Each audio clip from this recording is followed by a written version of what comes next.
Okay, let's kneel for prayer.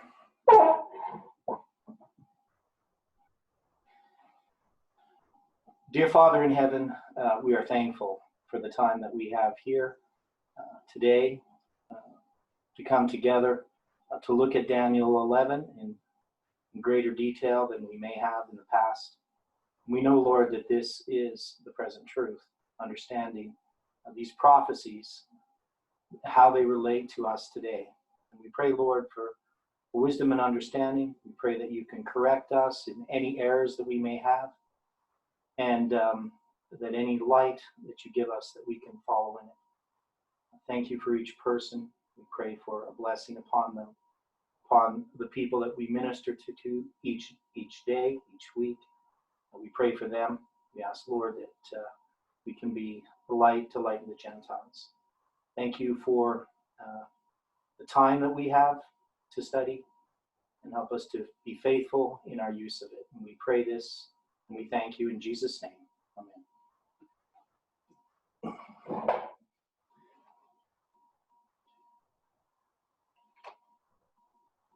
Okay.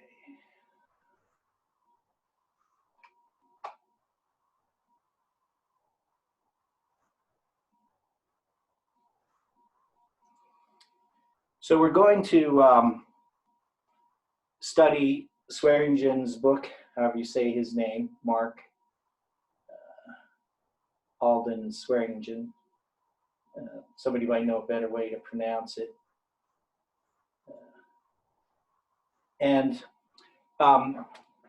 I recommend people go through his book. There's lots of things in it. One of the things that's nice about his study, as he goes through the book of Daniel, is that he covers important passages in the book of Daniel, important chapters, and also in Revelation that relate to an understanding of Daniel chapter 11.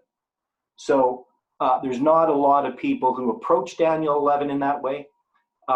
There's one Adventist scholar, can't think of his name. He mentions it in here. And I read his book on Daniel 11. It's a pretty poor book in that it just misses out so many references to other places in the Bible. So, in order to understand Daniel 11, obviously we need to understand the book of Daniel, which we have studied, but also the pertinent chapters in the book of Revelation and other places in Scripture. And I think, just shows you some of the problems with scholarship is a little bit myopic. They tend to specialize in areas of study. And so when they're looking at something, they don't have enough of a background to sort of pull it all together. So but Swearingen does a very good job. There are some differences. He does rely a little bit on some scholarship that is kind of suspect. He accepts some of the things that Thiel says. And we'll look at some of those arguments. I always find it's useful, at least for me, to read different views. Because one of the things is, if you do it carefully and properly, you can then notice some of those errors that people have, and when people make a claim, at least for me personally, it causes me to study and to look at it, examine things maybe a little more thoroughly than I would. Now, this chapter 7 of his book, we're going to look at briefly. And what he does here is he talks about the transitions that happen in the book of Daniel that move from these different kingdoms, to the different periods of time.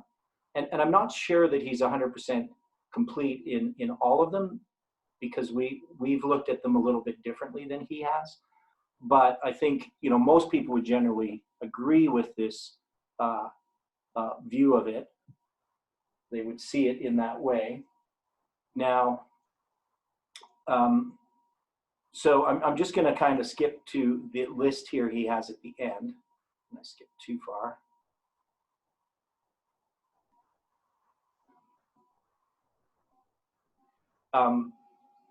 So he has here that the main transitions occur, or the main periods of time, in Daniel 11, verse 2 to 3. It's talking about the Medo-Persian Empire, the Greek Empire, and Alexander specifically, his history in connection with that. and we'll go back and look at it in more detail. I'm looking at this summary first of this section. And then in Daniel 11:4, it's going to deal with the division of the Greek Empire. So that would be 301 BC to 30 BC. And then Daniel 11:20 is going to look at the history of Augustus Caesar. Daniel 11, verse 21 and 22, of Tiberius Caesar. And Daniel 11:31 introduces the papacy. And then Daniel 11:33 to 37 goes through a history of the papal dark ages. And then Daniel 11, verse 40 starts the period of the time of the end. And so, and some of his views are very similar to ours regarding Daniel 11, verse 40 to 45. There's some differences, but there's some similarities. He definitely aligns much more with our view than he would with Uriah Smith's view or any of the modern views. So we'll just go back here, and I'm going to go slowly through his book, reading some of this, not just talking about it. So let's start here right at the beginning. It says, when we survey Daniel 11 overall, we find that there are certain transitional texts that give a general idea of where we are in the stream of prophetic history. This specific chapter will outline 7 transitional texts that we can associate to a particular historical trend. So the first of them is Daniel 11, verse 2 to 3. Behold, there shall stand up yet 3 kings in Persia, and the 4th shall be far richer than they all. And by his strength, through his riches, he will stir up all against the realm of Grecia. And a mighty king shall stand up, that shall rule with great dominion, and do according to his will. So in this passage here, obviously we went through this last time, and we looked at the parallel to our time. We dealt with the chronology of it. And I mean, this is something that you would think is quite clear. There are differences that people have, and we're going to look at that as we go through this. Now, and in Daniel 11, verse 4, this leads, so this first part here dealing with this history leads to Daniel 11:4. And when he shall stand up, his kingdom shall be broken. So of course we know this is Alexander. And shall be divided toward the 4 winds of heaven, and not to his posterity, nor according to his dominion which he ruled. For his kingdom shall be plucked up, even for others beside those. Daniel 11, verse 4.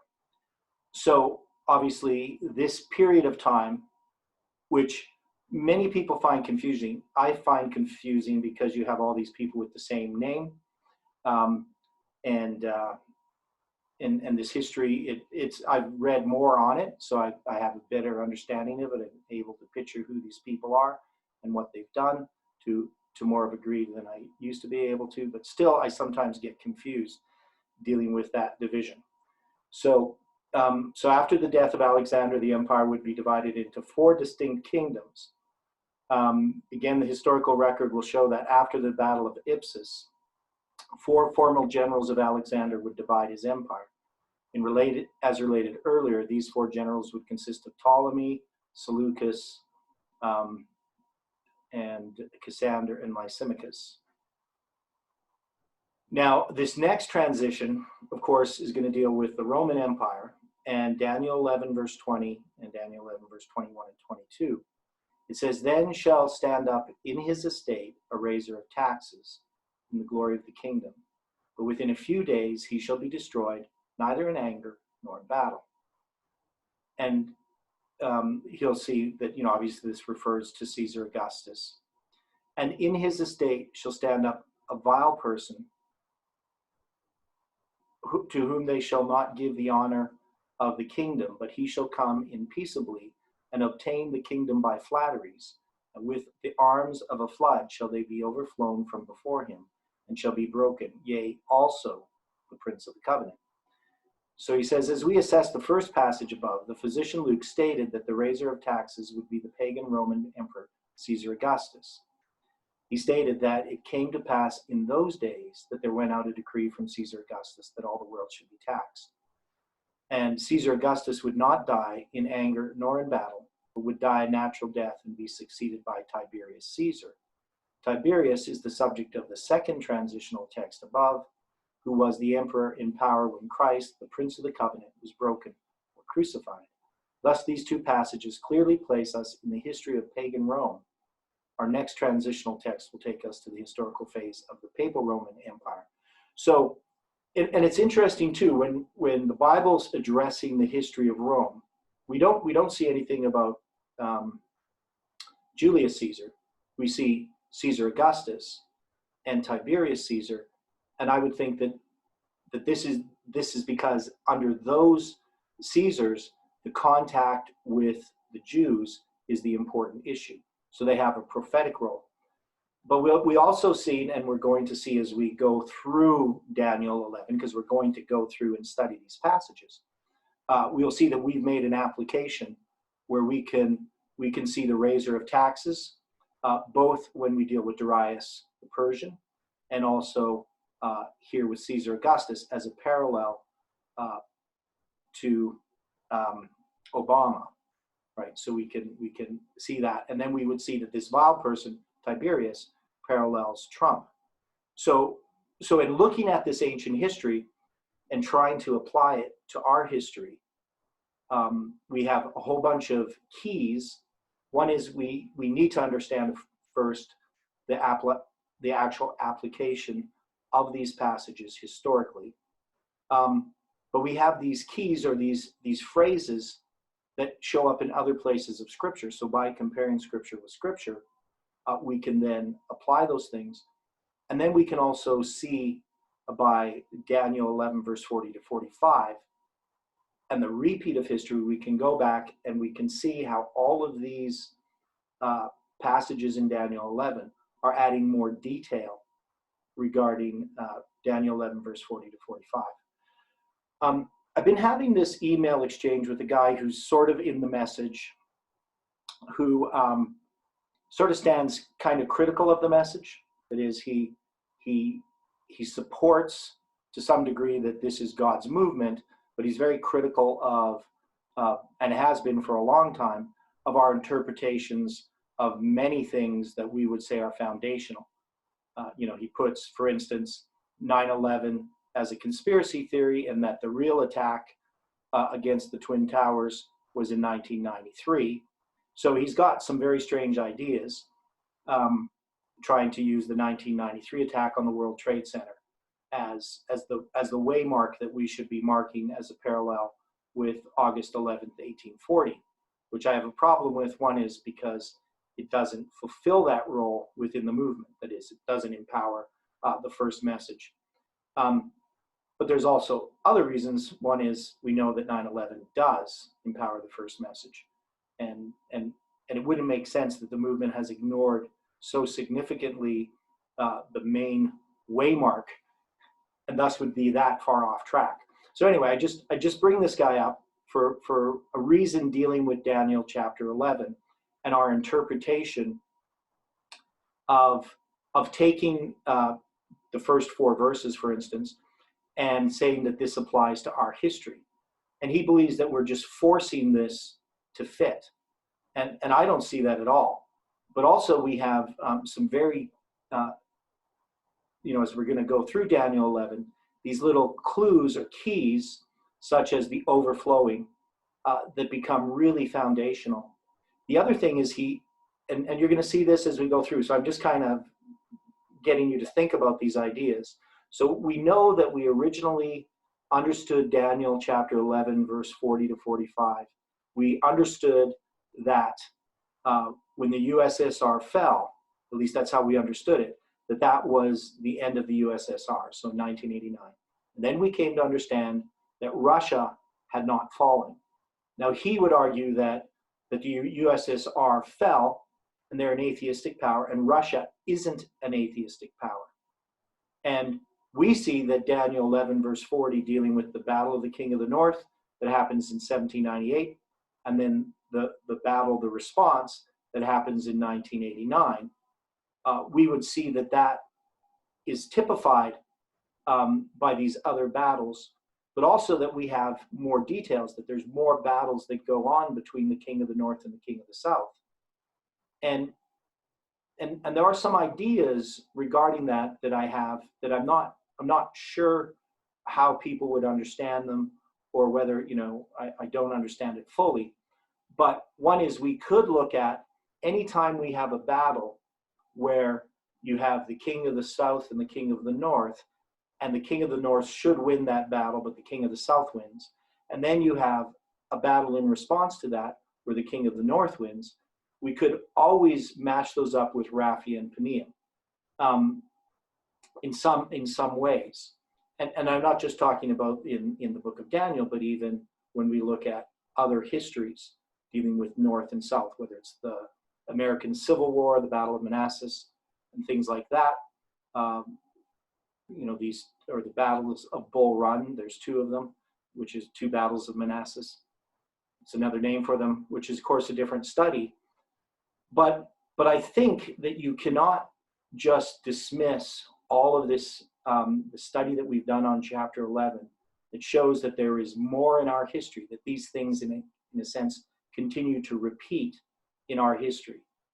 And so what happened in 1989, which pairs with 1798, we can definitely see that that's a parallel, again, to what's going to happen on a smaller scale with the United States. So to me, this is very sound reasoning that we've used. And that's what we're trying to do. As we go through the book of Daniel, we've been looking at how things were fulfilled historically and the purposes of those fulfillments. But we've been trying to see how it applies to us at the present. And I think there's no clearer connection between the present in the book of Daniel than in Daniel chapter 11. It is, all the Bible writers were writing for our time, and so we can obviously see parallels. But in Daniel chapter 11, it seems to me that it really is describing our history through the eyes of prophecy that was fulfilled at one time, and it's that history that's going to be repeated. So I remember in the 1980s, Charles Wheeling was his name, not to be confused with Charles Wheeland. Charles Wheeling was this self-appointed type of prophet. He didn't call himself a prophet, but he was making reapplications of Daniel 11 based upon Ellen White's statement about the history in connection with this prophecy, referring to Daniel 11, will be repeated. And he was using literal time elements. He was repeating the prophecies of Daniel. So he wasn't just recognizing structure and seeing that time elements exist. He was actually reapplying the prophecies of the 1335 and the 1290 and the 1260. And he was, so he wasn't just taking the history and repeating it. He was actually repeating the prophecies. And so back then I recognized you can't do that. You need to recognize that these prophecies were fulfilled. So it's important, as we go through this, to understand that principle. I hope that I said that clearly and that makes sense. Now, the next transition he has, as he says, is going to be to the papal power. So when he says, an arm shall stand on his part, and they shall pollute the sanctuary of strength, it says in Daniel 11:31, and shall take away the daily, and they shall place the abomination that maketh desolate. So this history here, we would see that this is the end of the 1260 years of paganism, and this is the beginning of the 1260 years of papalism. So the daily has to be taken away, and the abomination that maketh desolate set up. And so we will study all these.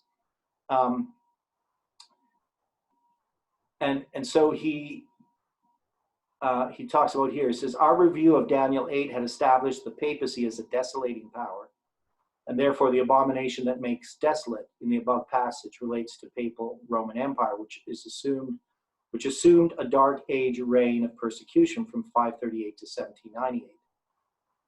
This specific period can be confirmed by our next transitional passage, and they that understand among the people shall instruct many, yet they shall fall by the sword and by flame and by captivity and by spoil many days, and some of them of understanding shall fail to try them and to purge them and to make them, or shall fall, pardon me, to try them, to purge them, and to make them white, even to the time of the end, because it is yet for an appointed time, or time appointed. And the king shall do according to his will, and he shall exalt himself and magnify himself above every god, and shall speak marvelous things against the God of gods, and shall prosper till the indignation be accomplished. For that is determined shall be done. Neither shall he regard the God of his fathers, nor the desire of women, nor regard any God, for he shall magnify himself above all. And this passage here, Uriah Smith, and we're going to see that when we get into it, but Uriah Smith applies this not to the papacy, but he applies this to France. And so there's this difference that occurred within Adventism between James White and Uriah Smith regarding this passage. And Swearingen gets this correctly. But there is still more to it that we're going to see, especially as we apply it into our time. But it's important that we understand that correctly. Obviously, if we didn't, we'd have a hard time applying it. And that's why I think it's important that we go through and looking at all these historical fulfillments, because we're making applications, and we have to be sure that our historical applications are correct if we're going to make present truth applications. Now, he makes a mistake here. Not yet. It's going to be a bit later. So this is okay. These details would compare to Daniel 7:8-25 and Daniel 8:24-25 confirm the exaltation of the papacy and its dark age reign of persecution. Our final transitional text will describe the prophetic period known as the time of the end, which would begin after the end of the dark age reign of the papal power in 1798. And at the time of the end shall the king of the south push at him, and the king of the north shall come against him like a whirlwind, with chariots, and with horsemen, and with many ships, and he shall enter into the countries, and shall overflow and pass over. The key phrase in the above passage would be the time of the end. Daniel was actually told to seal up his prophecy until the time of the end. After Daniel asked when this end, or time of the end, would begin, he was told that it would take place after the times and a half, which would correspond to the 1260-year papal rule. Now, we will see that when we get to Daniel chapter 12, that this times and a half that's referred to is not the 1260 years of papal rule, but it's referring to the 1260 years of pagan scattering. Now, this was discussed by Daniel Fontenot recently at the School of the Prophets, where he, I think it was actually yesterday morning, if I remember correctly, where he was dealing with Daniel chapter 12, and he was using Spirit of Prophecy, where she's comparing Daniel chapter 12 to the history of King Ahab. So at that time, he's paralleling basically the 3.5 years that there's no rain. He's paralleling that, because Ellen White is paralleling that to Daniel chapter 12. And now Daniel chapter 12 does address the 1260 years of the papacy, but it does so under 1290 days. So the times and a half is a reference to paganism scattering the power of the holy people. But the 1290 includes that 30-year transition. And there's a reason why Daniel does that, because he's referring to this taking away of the daily, which begins in 508. And we can see that when we get to Daniel chapter 11 and to these passages that we just read about the daily. And also when we deal with the 1335, we can see why that 508 becomes important in the book of Daniel, and not just looking at 1260 and then 1260 meeting together. They meet together in a very specific way. They overlap this period of 30 years that becomes this transition. And so that's a really important part of understanding Daniel. And I think it's also important in understanding our history as well. Now, he brings up these things about these transitions, and that was another issue. And I know some of you may not be following everything because we're going to go back over this. This is kind of a summary of some of the issues that we have to address. But one of the problems that we have when we look at, and let's go there first, because this is kind of last week's, but not everybody was here. And oops. So when we go to Daniel, let's go there, Daniel chapter 11.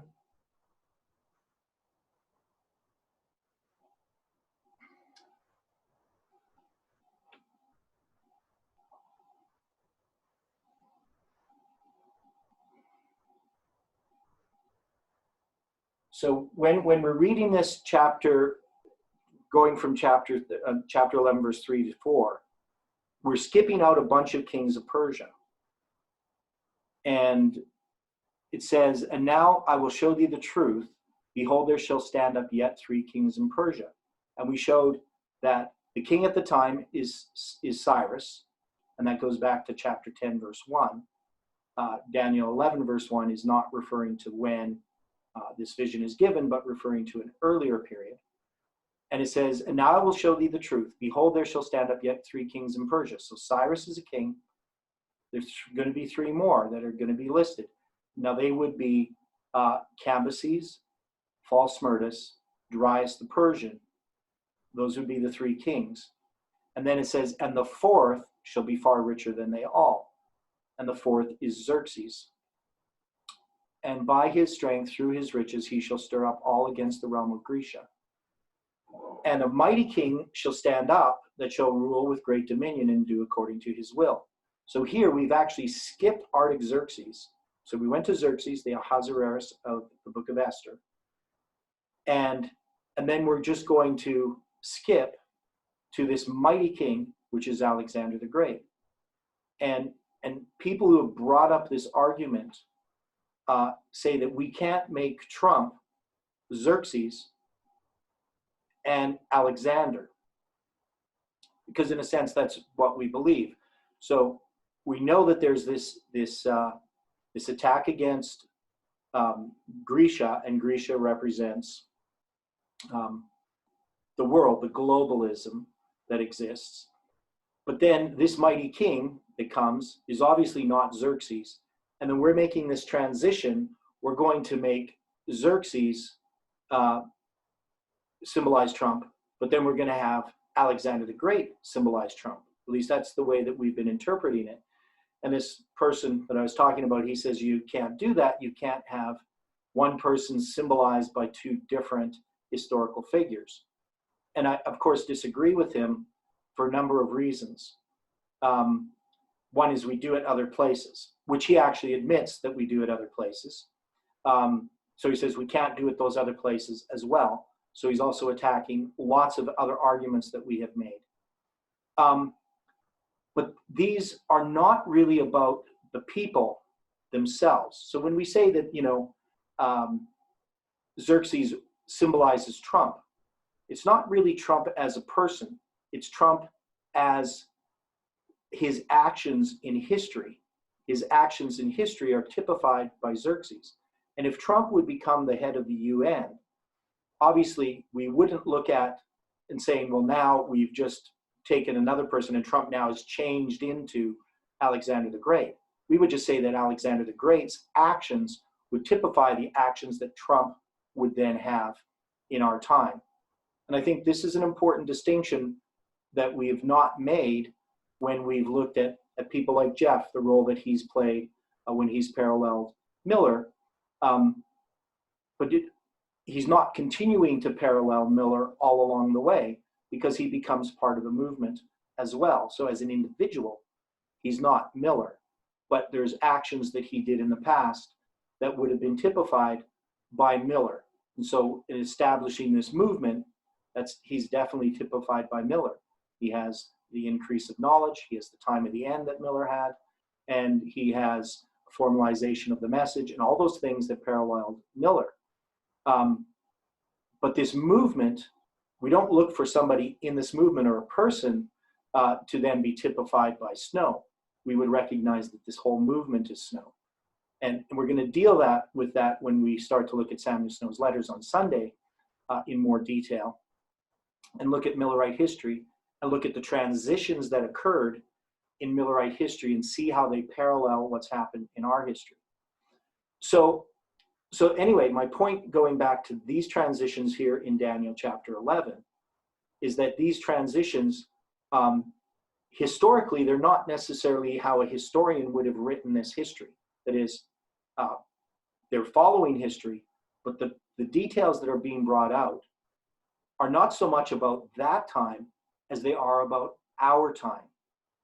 And when we understand that, when we understand that the book of Daniel, especially Daniel 11, is describing our time through prophecy that was fulfilled history, that was still prophecy in Daniel's time, but now it's fulfilled history, then we can look at these things quite differently than we would have if we just thought that Daniel's just predicting the future. And we can see why he skipped Artaxerxes and Darius II and Darius III and Artaxerxes II and Artaxerxes III and all those other people that existed before Alexander came along, because he's really writing about our time. And so the illustrations of history that are chosen by God here are the illustrations of what's happening now.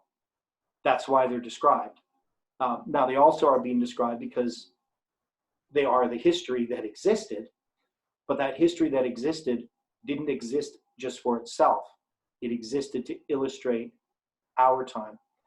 And this brings up another point that Sister Bronwyn brought up a couple of weeks ago on Sabbath in her superintendent remarks. And this was the idea that history does not detect, it's not our line, let's put it that way. What's happening to us, to God's people, is not dictated by history or by what's happening currently. What's happening currently is dictated by the actions of God's people. That is our line, God's people line, the Millerite line, the line of the Seventh-day Adventist Church in its early history. These lines determine what's going to happen externally. What's going to happen in the world is affected by us. What we are not affected by what happens in the world. And we can see this then when we apply this to Daniel chapter 11. We can see this is really God foreseeing the future, foreseeing our future, and not just foreseeing Daniel chapter 11, that future. And he's seeing what is going to happen with God's people at the end of the world. And in a sense, just because I can't think of a better way to describe it, God is picking and choosing from history that Daniel's writing about that's paralleling what is going to happen in our time and what has happened in our time. And I think that's, to me, an important distinction. It may not be clear to everybody what I mean, but hopefully, as we go through this, we can start to see that how God has chosen to word things. He could have worded them very differently. And so it's not this past history that has predicted our history. That is, it didn't determine. What happened in the past didn't determine what we're doing now. What we're doing now, in a sense, has determined what's happened in the past. And so when history is being repeated, in a sense, that history in the past is repeating our history. Because what's happening at the end of the world is the most important thing to God, because that's the end of the great controversy. And we can see that in the book of Daniel as we've gone through it. The book of Daniel is about this literal history that happened with literal Israel. But the purpose of it is what's happening to spiritual Israel. And so there's this connection between the literal and the spiritual that's always occurring. So hopefully, I don't know if I said that well. Hopefully people understand what I meant. If you have questions, you can always type them in if you don't want to speak, if there's something that's not clear. But I tried to make that as clear as I could. Now, and I'm just going to draw this on here again, because some of us have a harder time visualizing the words. You need it drawn out.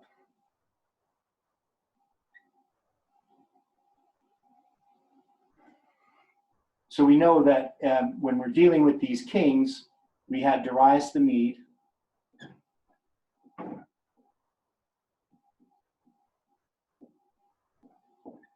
and then 2 years later we had Cyrus, and then he's going to be followed by Cambyses, however you say it, and then falls Smerdis,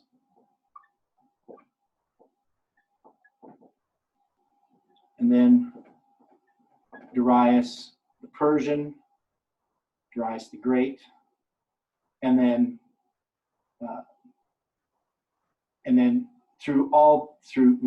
here we got Xerxes, right? And so these are the three that will stand up. And these two here, we did this parallel. So this was Reagan.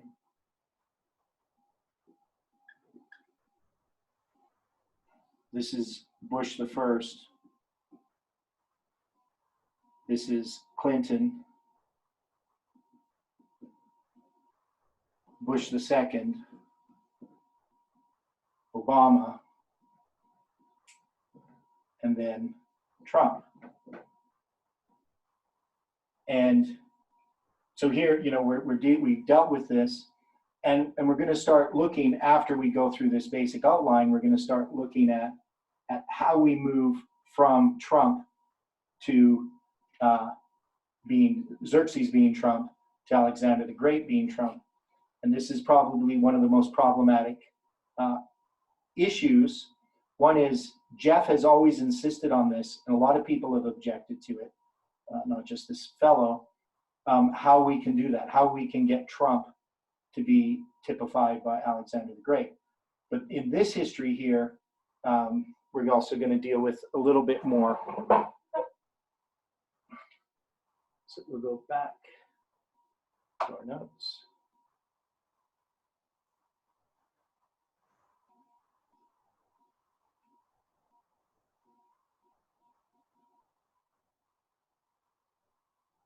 Whoops, that didn't work.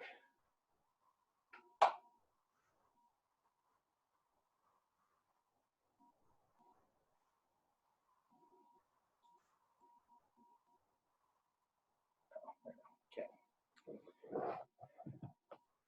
So, so he's going to deal with this time of the end. Now, he had said,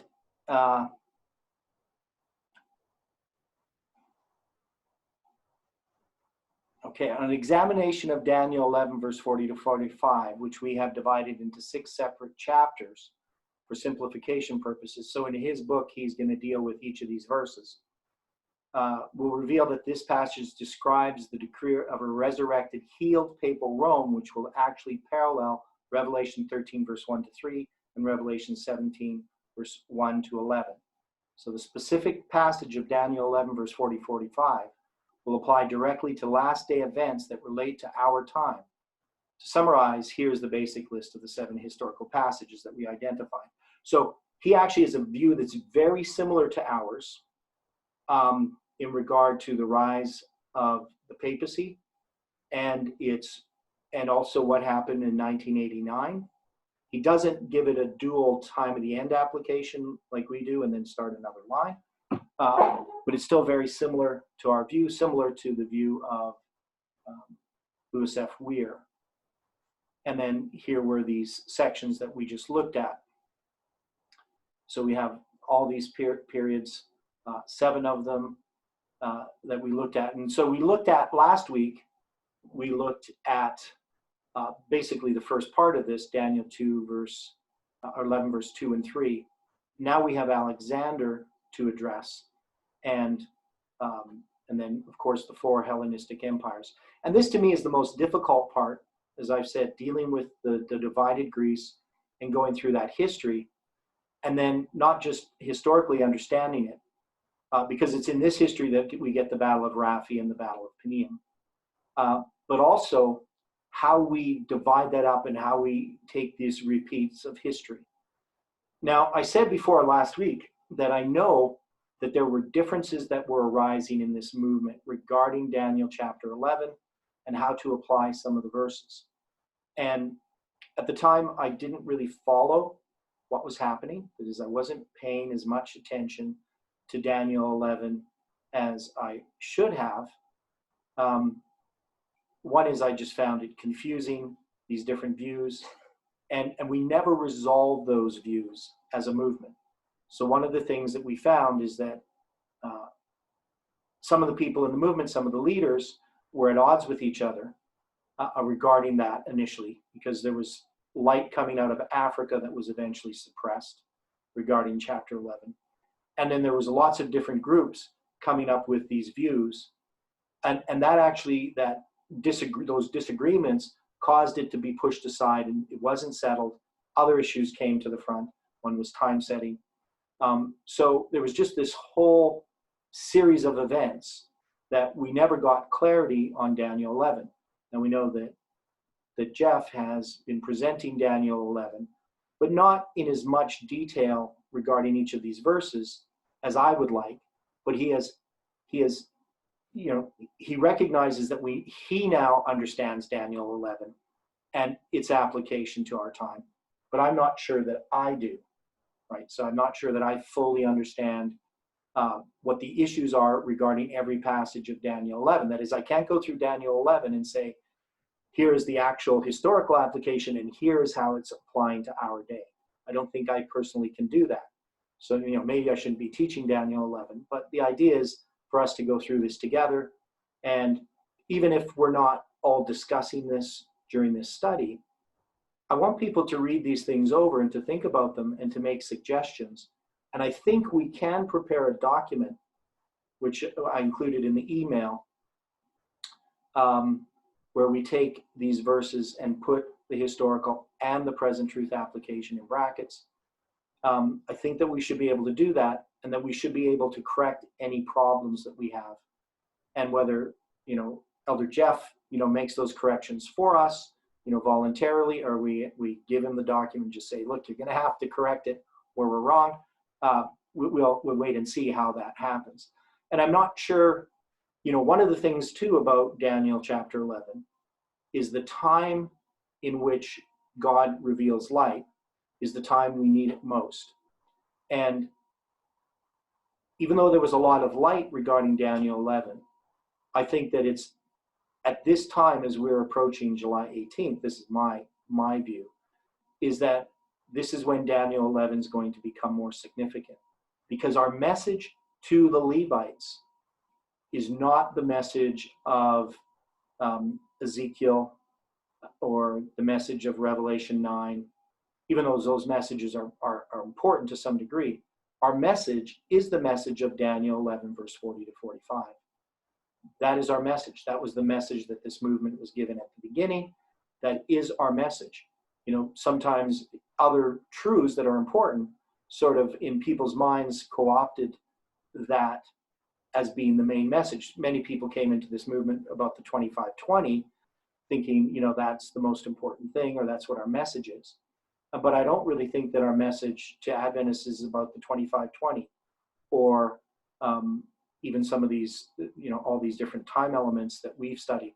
Those time elements, the chronology, I think primarily is for this movement, not for Seventh-day Adventists and not for the world. Now, some Seventh-day Adventists will study it after the fact, but we're not giving this message right now regarding time and all the events that are happening. We're not really giving that to Seventh-day Adventists. We're not giving it to them as a testing message in any way. The message that we have to give them is Daniel 11, verse 40 to 45. So all these transitions, we're going to see that they're important, but we also have, I think, more transitions that exist or that we could look at. He's taking the transitions, of course, from these different empires, but we know that pagan Rome introduces itself into the vision at different times. And And we need to see those parallels. We have to be quite clear about it if we're going to understand the parallels to our time. So he did a very good job of putting together his book. So, you know, we're going to see that as we go through this. Now, an examine of Daniel 11, verse 1 to 4. So this was basically our study last week. But I do want to go through what he says here and correct some of the errors. And I think, based on what we did last week, I think a lot of you could see where his mistakes are, and that you could easily prove that some, or not, it's not really his mistake, some of the suggestions that he has by other people, what other people say, why those ideas are wrong. He doesn't openly attack them, and I don't know if he just doesn't have the tools to, but he's writing in that scholarly way where you bring in other views that people have about things. You don't really refute them, but you still have your view that you're promoting. But I think he could have actually refuted some of these things that he brings out as objections or different views. So he says, having laid a solid foundation from our review of Daniel's chapter 7, or 2, 7, 8, and Revelation 13 and 17.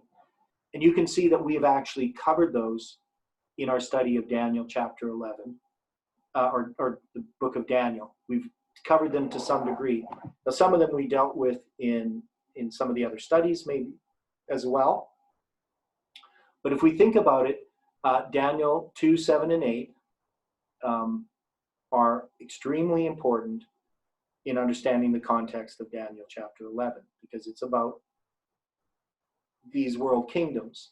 And as you get to Daniel chapter 11, it's adding more detail to the latter part of that kingdom.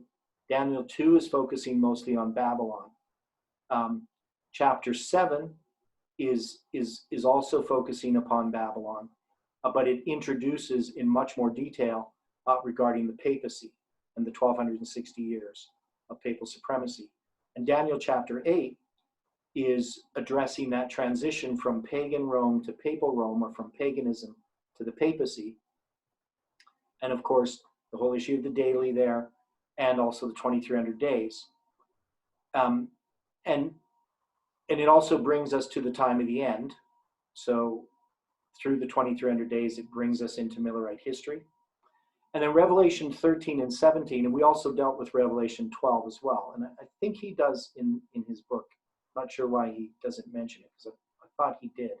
But we dealt with the different beasts and how they symbol these different periods of time and how they're in a different time. So Revelation 12 is in the time of Christ. Revelation 13 is in 1798. And Revelation 17 covers that period from 1798 until the end. So even though they look like similar beasts, they have different functions. They're at a different time. And one of the ways you can tell that has to do with the horns and the heads and the crowns, or the absence thereof. And so those are extremely important details to know.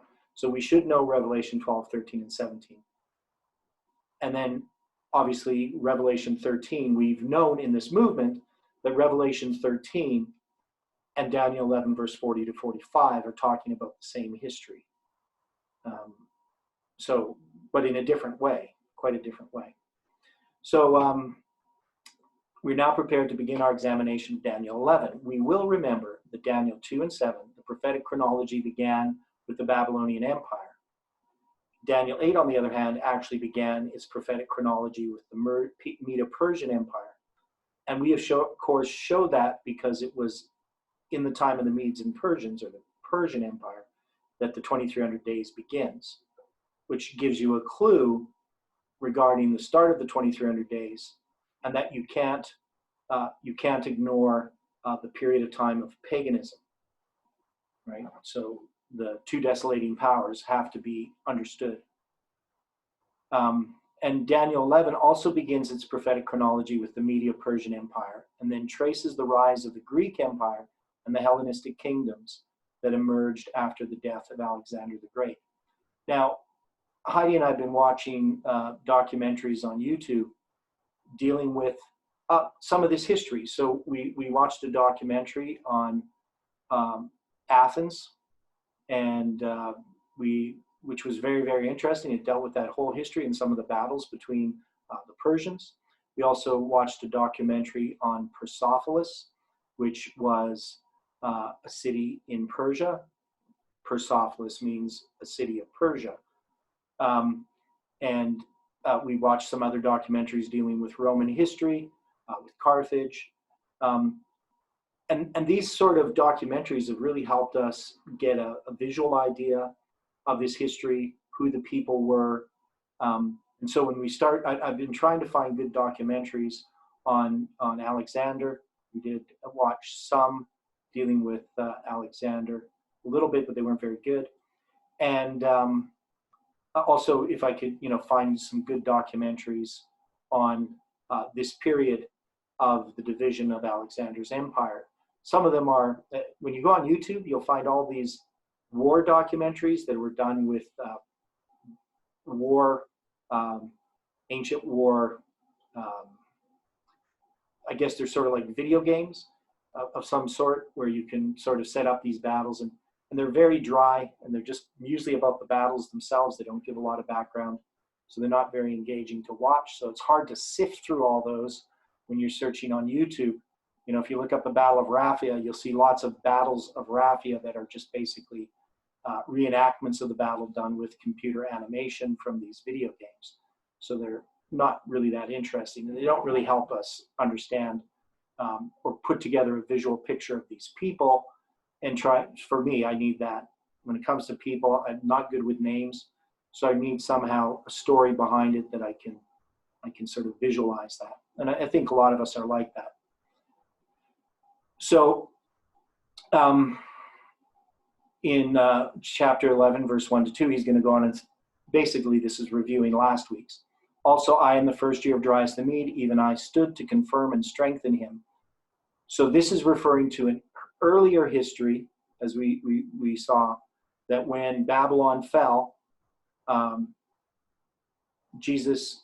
Michael, stood and confirmed and strengthened Darius. Specifically, though, Cyrus's army was the one that conquered Babylon, but still Darius was the king, and it's in that history that it's given in the first year of Darius. And now I will show thee the truth. Behold, there shall stand up yet 3 kings in Persia, as we've read.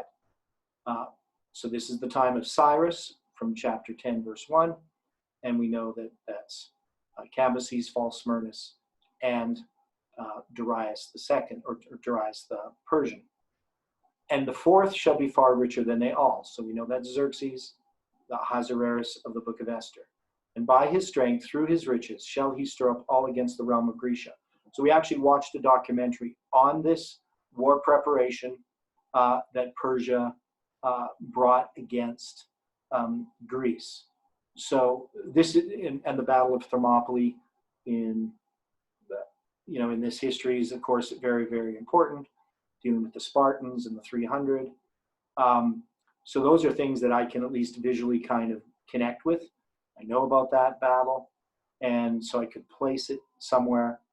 But this battle, we know in the book of Esther, is that Xerxes planned this battle for a long time to come against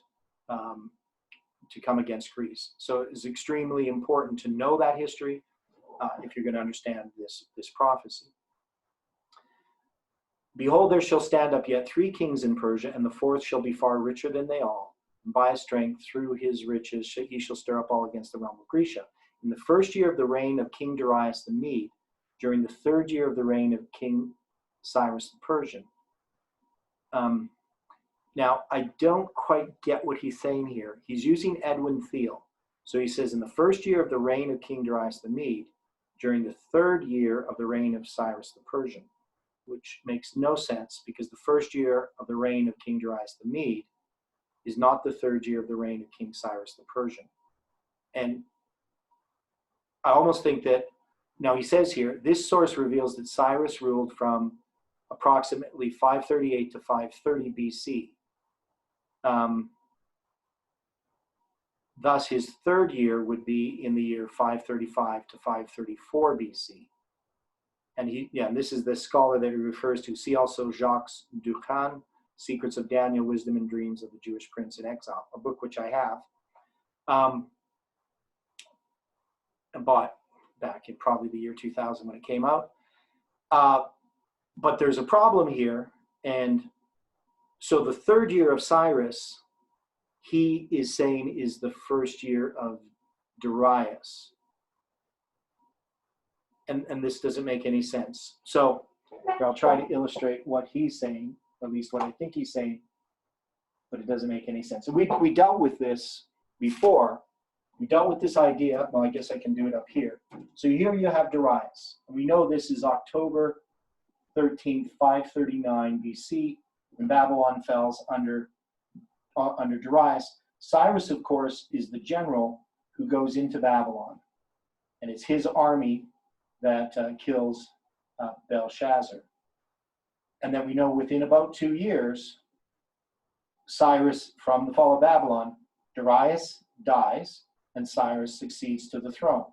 So Ellen White's clear about this. I have actually another historian. He has the same chronology, timing-wise, and he uses the same phrase, within about 2 years of the fall of Babylon, that Cyrus begins to reign. So this idea of within about 2 years, if you're dealing with October 13th, 539 BC, you're going to be looking at the fall or early fall that Cyrus succeeds to the throne. So we show that this is the third year of Cyrus, not the first year of Cyrus. And so this idea that he begins to reign here, this is his third year, it seems to me that he must have made a typo in his book. It doesn't make any sense what he says based upon this. So we would know that Darius began here. Cyrus is the king of Persia, but he becomes the king of Babylon here. So that's just, I don't understand what he said in his book. I think it must be a typo, just unless I'm reading it wrong. The typo's just in my imagination.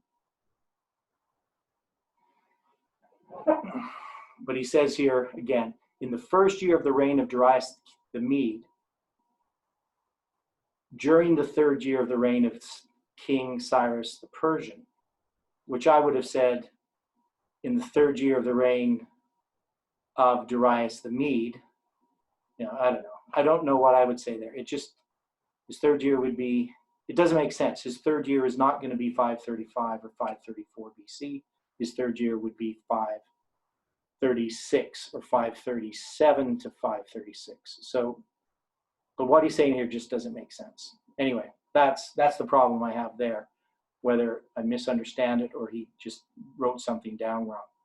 Okay, Gabriel gave Daniel a revelation of 4 future kings to emerge in Medo-Persia. And, I think I know what he's doing. He's taking that this is the first year of Darius the Mede, that the first year of Darius the Mede is the third year of the reign of King, because he's taking this Daniel 11 verse 1 to 2 as if it's actually dating that vision, not going back to the past. That seems very odd to me. I've never seen anybody do that. So anyway, Gabriel gave Daniel a revelation of 4 future kings to emerge in Medo-Persia that would be a prelude to the rise of Grecia or Greece. He stated that 3 of the 4 kings would emerge successively, and then a 4th king would arise and become more wealthy and powerful than the prior 3 kings, and ultimately wage war against the rising Greek Empire. Several historical sources advocate that the chronology of these 4 Persian kings who had ruled after the co-regency of Darius and Cyrus would consist of Cambyses, false Smyrtis, the usurper, Smyrtis, Darius I, and Xerxes, the king of the book of Esther. This 4th king, Xerxes, would be quite rich and powerful and would constitute the last Persian king to invade and wage war with Greece. He fought the Greek army in the Battle of Thermopylae in 480 BC, and later in the same year suffered a disastrous defeat during a naval campaign at Salamis which we watched a documentary on that. By the next year, the armies of Greece drove the Persians from Greek soil forever after winning the Battle of Plataea in 479 BC.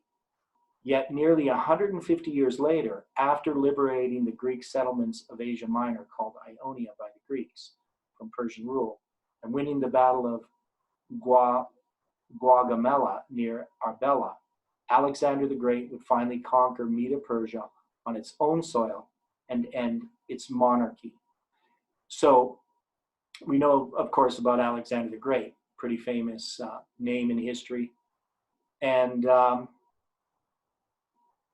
so he says here that the Adventist theologian Jacques Ducan presents an alternative view, and I've run into this. This is an objection that's been brought against our message in an alternate view of the chronology of the four remaining Persian kings.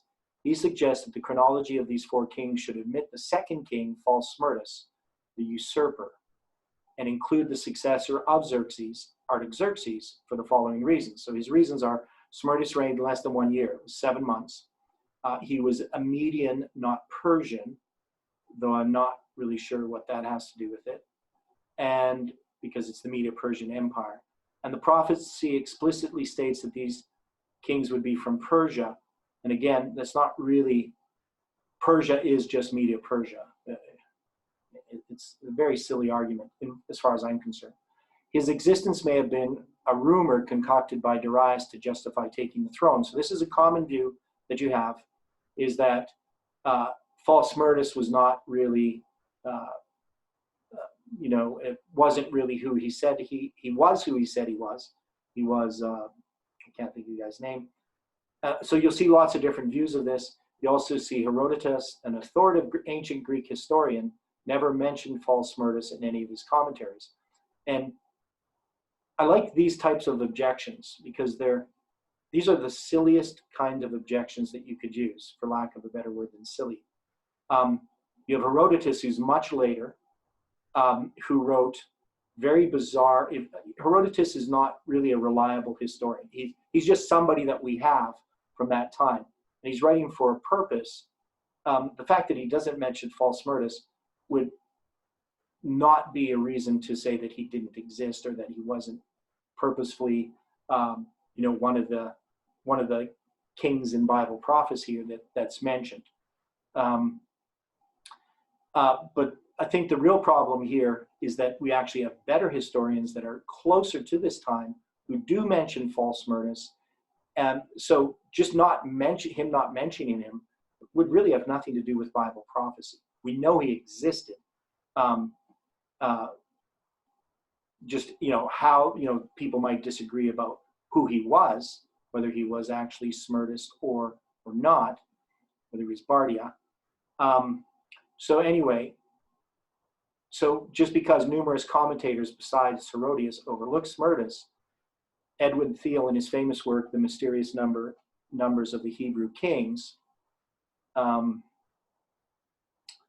also excluded false Smerdis, the usurper, from his chronology of the Persian kings.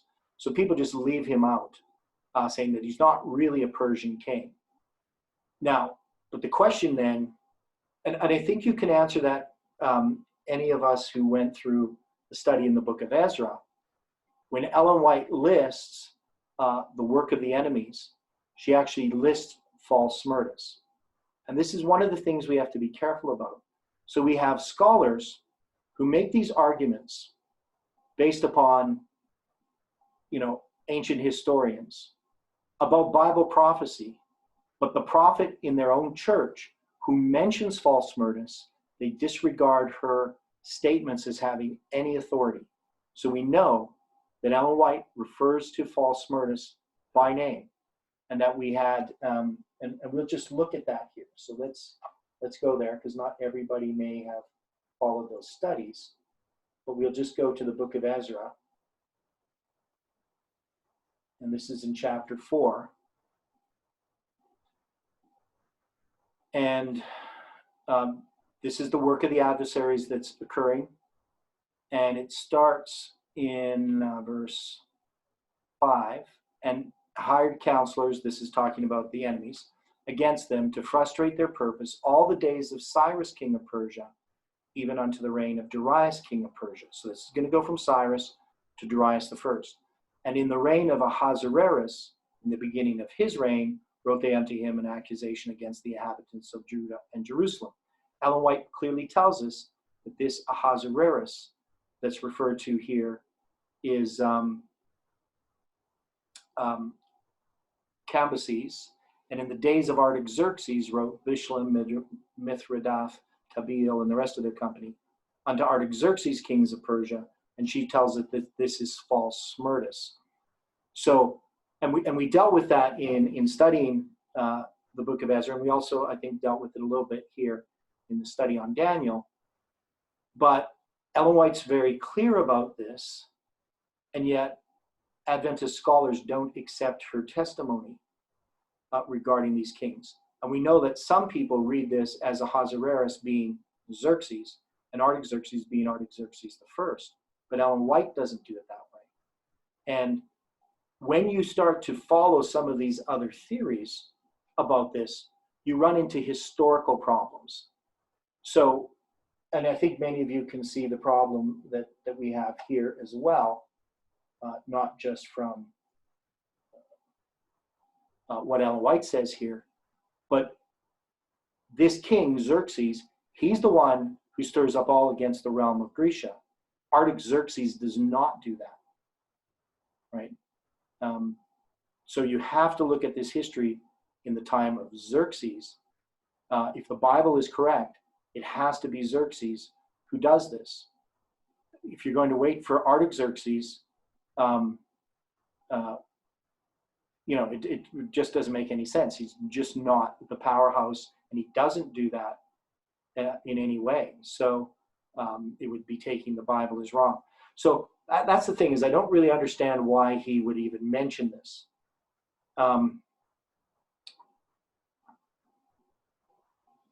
Artaxerxes meddled in Greek affairs. That's about as far as you can get, and seen as the harshest of all the Persian kings. But definitely he did not stir up all against the realm of Grecia. So he talks about this here. So he says that this guy's view, and I bring it up more not because it's an alternative view that we can look at. Obviously, people have brought this view against this message. But if you're going to say that it's Cambyses, Darius, Xerxes, and then Artaxerxes is the fourth, we have a major problem as far as our application would be wrong. But also it would contradict the spirit of prophecy, and it would contradict history. So you're not Xerxes is the one that stirred up all against the realm of Grecia, not Artaxerxes. Now he says overall both of these positions are viable, which I wouldn't agree. But yet, regardless of which view one chooses to espouse, the overall chronology of Daniel chapter 11 would not be affected. Well, that's probably true, except that you would have some major problems in trying to understand how this history relates to our history. So obviously there's a lot of issues involved. And so now we're going to deal with this part, dealing with Alexander. And a mighty king shall stand up that shall rule with great dominion and do according to his will. And when he shall stand up, his kingdom shall be broken and shall be divided toward the four winds of heaven, and not to his posterity, nor according to his dominion which he ruled. For his kingdom shall be plucked up, even for others besides those. Now, we're going to read what he says a bit about Alexander. So there's obviously a lot more about Alexander than he's going to be bringing up here. A mighty king shall stand up that shall rule with great dominion and do according to his will. While most historians agree that the kingdom of Medo-Persia reigned from 539 to 331 BC, they would also agree that Greece, who would clearly succeed Medo-Persia, would hold supremacy from 331 to 168. This period would also include part of the rule of the four winds, or the four Hellenistic kingdoms, that the four of the former generals of Alexander would establish after his unexpected death in 323 BC. Alexander the Great was certainly one of the great military commanders of all time, educated at one point by the famous Greek philosopher Aristotle. The ambitious young general inherited the Macedonian kingdom in 336 BC at the age of 20 after the murder of his father, King Philip. By the end of his first year as king, he had moved quickly to squelch all contestants to his ascendancy by efficiently bringing all the independent Greek city-states directly under Macedonian control, either through alliance or military conquest.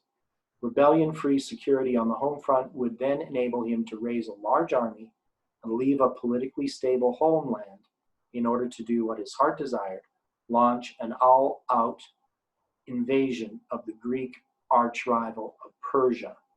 So after crossing the Hellespont from Macedonia into the territory of Asia Minor in 334, Alexander immediately won two decisive military engagements against Medo-Persia at the river of Granicus and Isis, which drove the Persian presence from the coastline of Asia Minor. He then proceeded south to conquer the entire Mediterranean coastline to Egypt, where he would build the famous city of Alexandria. Thus, by having control of nearly all the major ports along the coastline of Asia Minor and the eastern Mediterranean, Alexander had essentially neutralized the powerful Persian naval presence by limiting their ability to resupply land forces. The young general then moved eastward to invade the Mesopotamian region, the very heart of the Persian Empire, engaging in his arch nemesis Darius III in a third and final battle on the plain of Gaugamela near the town of Arbela in 331 BC. So pretty amazing accomplishments. And I don't think we really appreciate these battles. You know, nowadays when we think about war, I mean, we have a lot of technology.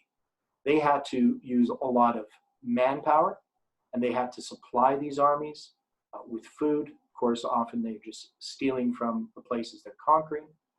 And to mobilize such large forces, to me is an amazing, it says a lot about the people at that time, of how hardy people were. I've watched some documentaries dealing with, there's the Lost Army of, I think it's the Lost Army of Xerxes. I can't remember, but I think it was Xerxes, where they basically marched their army into a desert and they disappeared. Pretty interesting history. Some people think it's just a myth, but there seems to be a lot of evidence of that. But these people could survive extremely difficult situations. So, you know, there's just what he accomplished and how short a time he accomplished it is pretty amazing to me. So Darius was murdered in cold blood. So this is Darius III when they were retreating. Alexander would eventually conquer the empire that would extend from the Greek Hellespont to the shores of India. He also annexed and occupied Babylon, making this wonder of the ancient world his personal capital. Yet while still only in his early 30s, after drunken reveling, he caught a fever and died unexpectedly in 323 BC. Just before his death, when asked by his generals to whom his kingdom should go, Alexander stated the famous phrase, "to the strongest." Now it says, and when he shall stand up, his kingdom shall be broken and shall be divided toward the four winds of heaven, and not to his posterity, nor according to his dominion which he ruled, for his kingdom shall be plucked up, even for others beside those. Parallel to both the four heads and the four notable horns, so Daniel 7:6 and Daniel 8:8, this passage also confirms that Alexander's kingdom would be divided toward the four winds of heaven. His unexpected death at the near age of 33 in 323 BC would cause his vast empire to go through several years of political instability because of the fact that he never had an opportunity to arrange a successor. The resulting power vacuum had produced a considerable amount of internal conflict for control between his immediate family, the Macedonian nobility, and several of his former generals. Eventually, a fourfold coalition of generals would emerge as successors to divide this vast empire. On his deathbed, Alexander gave his royal signet ring to Perdiccas, his chief cavalry officer, who then summoned the other chief officers of the army to determine the fate of the empire. It was decided by this group that Alexander's mentally challenged half-brother, Arrhidaeus, would be crowned king and duly renamed Philip III of Macedonia, since Alexander's wife Roxanne was pregnant at the time of the king's death. It was also decided that if the child were a boy, he would be so crowned as co-regent with Arrhidaeus. The officers decided to divide the empire into regions, satrapies, and appoint respective rulers, satraps, over these territories, which would consist of Alexander's former officers. Incidentally, these ambitious officers could not keep the peace for long. A power struggle resulted from this complicated political situation, which eventually led to the assassination of both Alexander's appointed heirs. Philip III was murdered by Olympias, mother of Alexander, and the former general Cassander murdered by Alexander IV, the son of Roxanne. As it turned out, a powerful Macedonian noble named I've always pronounced this wrong. I'm not sure how to pronounce it. Antigonus, I guess is how people say it. Antigonus, the one-eyed, the satrap of the region of Phrygia, that's Asia Minor, modern-day Turkey, emerged as the dominant military figure.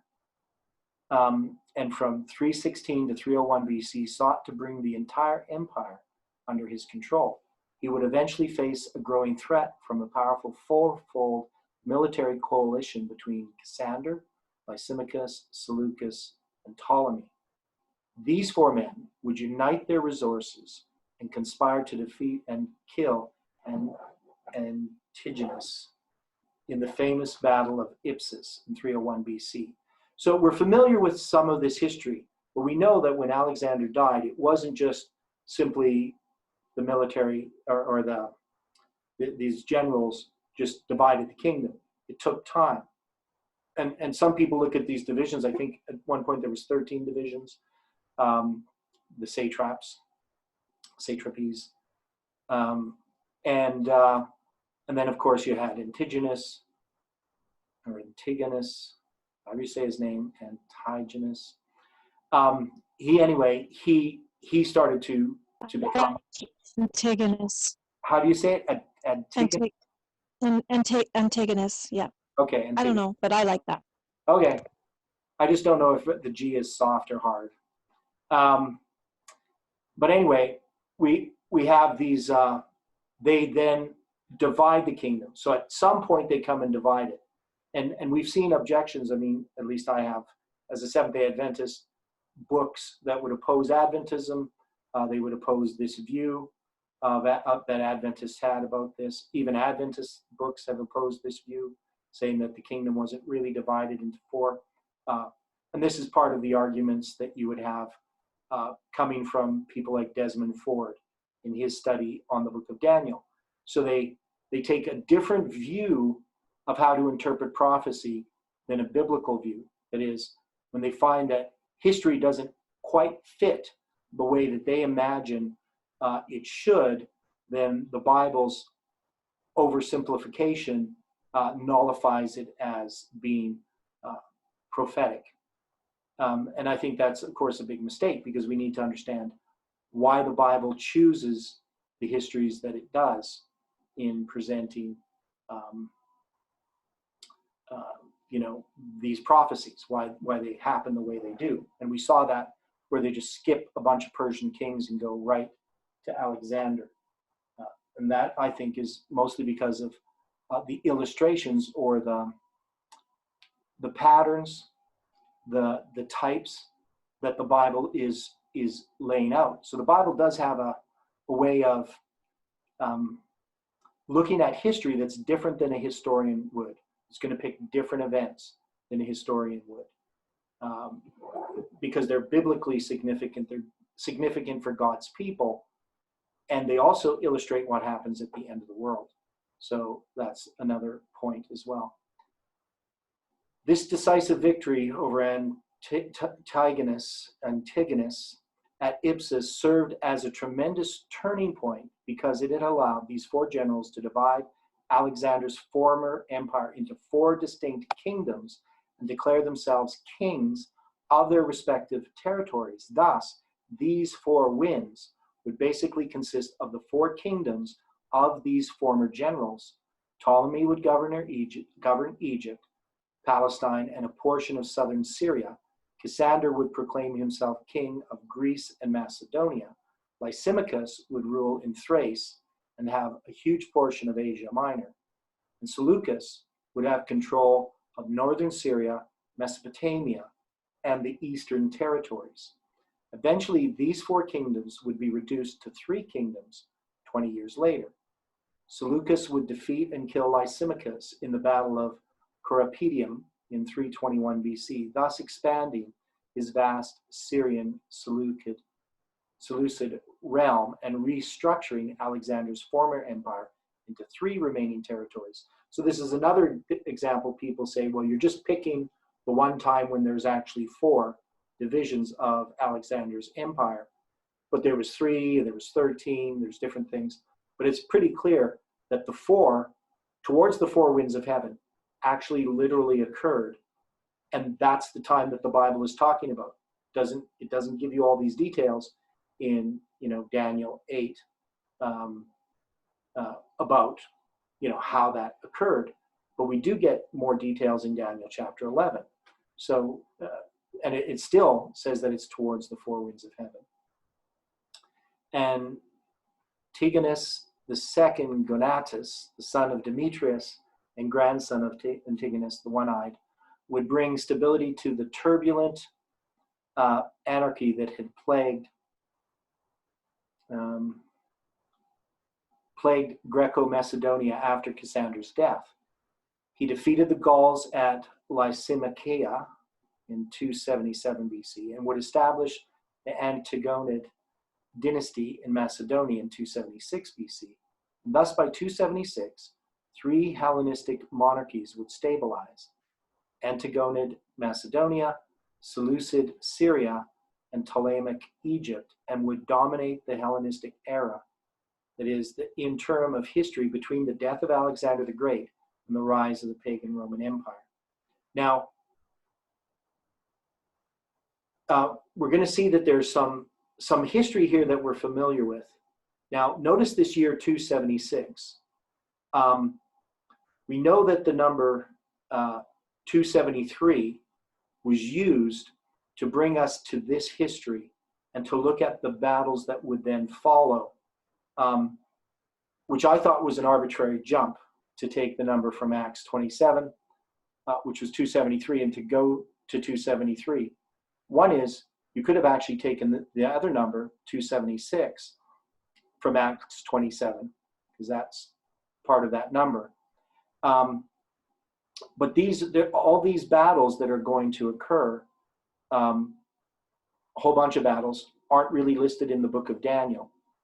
And there was this emphasis placed upon the Diadochean Wars, which the book of Daniel doesn't really address.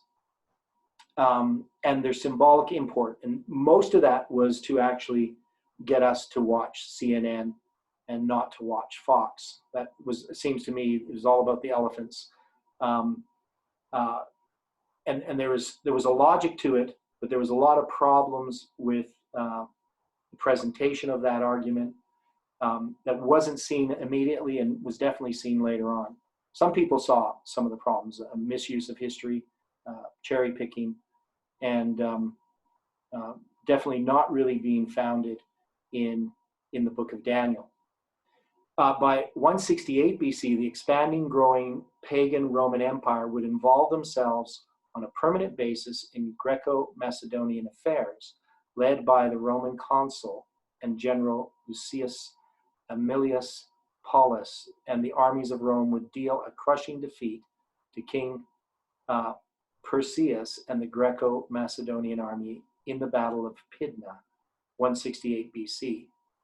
And the Battle of Pydna we have dealt with at other times as well. So, and so that this convincing victory ended the Antigonid dynasty once and for all, and this region would later be reorganized into the Roman province of Achaia. Pagan Rome would therefore begin its reign in the year 168 BC. Now, we know that if we look on the 1843 chart, according to Miller, he would put the Roman League in 158 as the start of Rome. And this would, and this, to me, this is a difference in that just because Rome has conquered Greece doesn't make it the next empire. It's their contact with God's people that constitute whether they're going to be recognized in this next transition or not. So there's a little bit of a difference there in just that timing. But I think it's a subtle difference, but it's important in a lot of ways, understanding how we recognize fulfilled prophecy from a biblical perspective. So this is just a summary of what we've done, and we're going to take a break right after this, and then deal with the next part. So we have the 4 Persian kings: Cambyses, Phalsmyrtus, Darius I, Xerxes, and we're obviously going to ignore that next list of 4. And then the Greek Empire, Alexander the Great in verses 2 and 3. And then finally the 4 Hellenistic kingdoms in verse 4, which we're going to go into more detail as we go through the rest of the book of Daniel. So the next chapter that we're going to start on is chapter 9. So we're going to look at, and we're not going to get very far in this. And actually, I don't know if I even want to go there yet. So when we come back, we're going to just take a break right now. We'll come back. I got to get, I have a very busy day, so I have to take a few minutes break to get some stuff ready for later. But let's stop this. I'm going to stop the recording or pause the recording. And we are going to come back in 5. Dear Father in heaven, we ask for your Spirit to continue to be with us as we study together. Help us to pull some of these ideas together. Help people to share and to have some input as we continue to work on this document of Daniel 11. We pray this in Jesus' name. Amen. Yeah, so before I get to this chapter 9 of this book, I want to go to my notes that I have on Daniel 11 that I had started and that I sent everyone a copy of.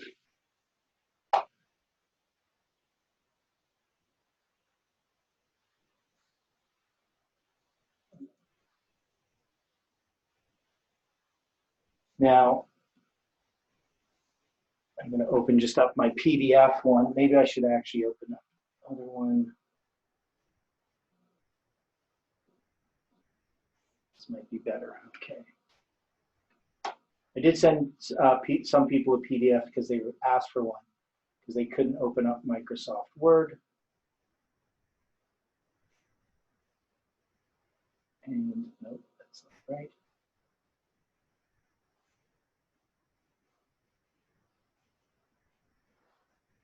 Okay, so our document looks something like this. And make it a lot bigger.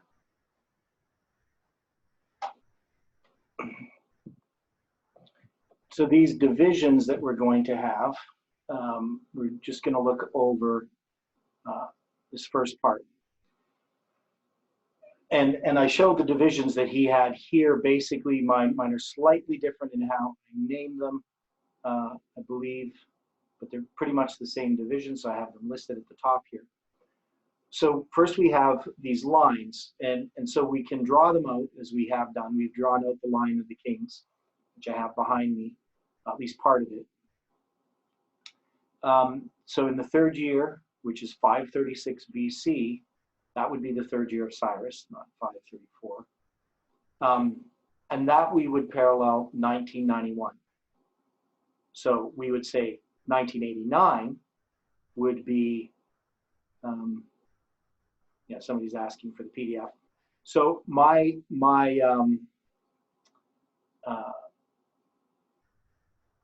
1989, 1991, we have in a sense two types of times at the end. We've looked at this different ways, and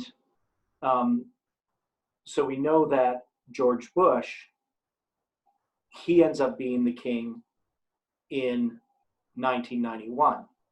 So that would be the third year of Cyrus. Obviously, Darius would parallel, as you're going to see later, Darius would parallel Reagan. So he says that this occurred, and this is another important point. When we talk about a vision, when a prophet's in vision, and they go to a time, that time is symbolizing, or the prophet's symbolizing the role of God's people in that time. So he's symbolizing God's people. So Daniel here in 536 BC, he's symbolizing God's people in 1991. That is, this is a time that there's going to be this increase of knowledge that starts to happen. He understood the thing and he had understanding of the vision. Now, yeah, there's a few different ideas that I have here. So I think I'm going to go to the screen, or I'm going to go to the whiteboard, and I'll try to illustrate some of this. This might help a little bit. So we know that this is history. So we're going back here, and we're going to know then, this is 1989. This is 1991. Now, we sort of just had put them both here because Reagan in 1989 is the king, and then Bush is the king in 1989 as well. But actually, I'm marking here these two periods of time, which are 2 years apart. And this is a period which I would mark from November 9th to 1989 to December 25th, 1991, this period of 777 days. In this case, it's an ordinal count. This is the 777th.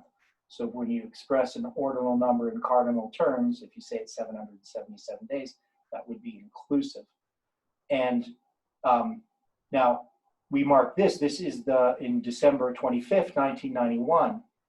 In this history, this is when Mikhail Gorbachev resigns. But technically, it's December 26th that the dissolution of the Soviet Union occurs. It depends how you're looking at it. I mean, obviously, they don't have a king, that is, Gorbachev resigns here. So they're, in a sense, that's the end of it, but they have to do an official act on the 26th to end it, which would make it actually 777 days. But my point is, I'm putting Bush, George Bush Sr. here, not here. But we know that he's here, just like I put Cyrus here, but we know that he's also here. So we're going to put, 537, 536. This is 539, 538, depending on how you count those years. And so this, to me, becomes a much stronger parallel when you look at this history in this way, rather than initially, he just kind of said it was 1989, George Bush is here, Reagan's here in 1989. Reagan did all the preliminary work that led up to what happened in 1989 with the fall of the Berlin Wall. And obviously Darius had done a lot of the work leading up to here, but Cyrus is the general. Bush, in a sense, is the general. He's the one in charge when the Soviet Union falls, right? But that year 1989 still becomes pivotal. Reagan, of course, isn't the king on November 9th, 1989. So some people might object to that, but it's his work that led to this event. Bush 1 is the one who carries it out, just like Cyrus is the one who carries out what happens on October 13th, 539. So I hope people can see that clear. Another thing, just from a chronological perspective, this connection between October 13th and November 9 is important, because in our history, this was 391.5 days, not from this period of time, and obviously not from that period of time, but in our history, this was from October 13th, 2018 to November 9th, 2019. So it doesn't actually address this history. I put this as this many days. Obviously, this isn't October 13th, 1989. But we know in our history, so if we go over here, we know that in this history here, we have an October 13th, 2018, and we have a November 9th, 2019, and this is 391.5 days that happens between those. And so this was, Lambert Church at noon on October 13th, and this was November 9th. So this was a prediction that was made, which we know that prediction was false, all the things that they had placed that were going to happen there based on all these other November 9ths in history, but that was a false idea. What did happen is a split in this movement that culminated in November 9th, but still had happened a bit earlier. But November 9th becomes that dividing point, or the close of probation for the false priests in the movement. So this October and this November become really significant. The only thing that I can say in this history, we do also have another October 13th and another November 9th, though they're not 777 days of, or they're not connected with here. They're in this period from 1989 in this period here to 1991, and that would be October 13th, 1989. That's AOC's birthday, and then we got November 9th, 1990 is Tess's birthday, one who made this prediction. And October 13th, of course, becomes an important symbol. So October 13th has all these things attached to it. It has the fall of Babylon. It has the miracle of Fatima. It has lots of different other events that I'm not going to mention here because there's just too many. But October 13th becomes significant. But its connection between AOC is Tess's hero, and their period of time obviously isn't 391 and a half days. Well, it is 391 and a half days between them, because this is, I'm not sure, because I think there's a difference here because of the, we don't have a leap year in here. So that changes it a little bit. But anyway, you can see this parallel that happens here. And you can see this parallel between the 13th here in this history, even though that's not that many days. It's obviously a lot more days from October 13th, 539 to November 9th, 1981. But we're going to just use it symbolically as 391.5 days. Symbolizes that happens 30 years later. I hope that makes sense to people, what I just showed you. There's just a lot there of things that we could pull out of that.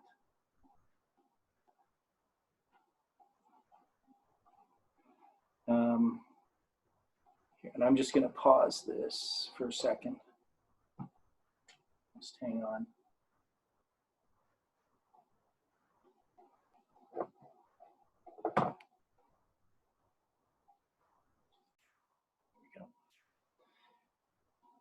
So we have that first part that I think hopefully is a little bit clearer. And what I'm doing with this document, you can see I have in the third year, I have that date. In brackets, that would be the historical fulfillment. And then in red, in that same bracket, it equals that. So Cyrus, king of Persia, obviously I don't need to put the historical fulfillment. We know that he's Cyrus, king of Persia. But Bush first is the king of the USA, right? So when I go to the next verse, also I, the angel Gabriel, in the first year, so that was 10 verse 1. So we've gone back to 10 verse 1. Now we're in 11 verse 1. Also I, the angel Gabriel, in the first year. Now, I'm not sure in reading that passage whether that's Gabriel or Michael speaking. Different times I've had different opinions.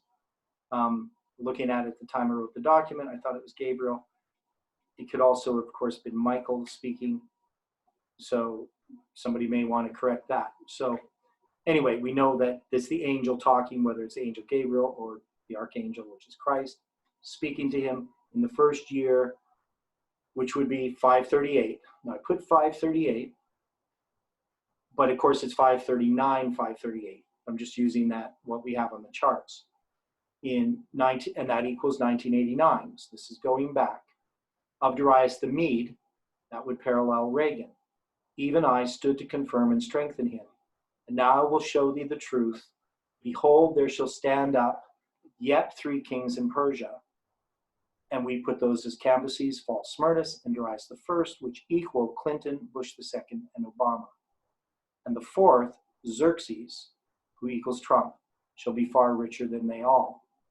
And by his strength, through his riches, he shall stir up all against the realm of Grecia.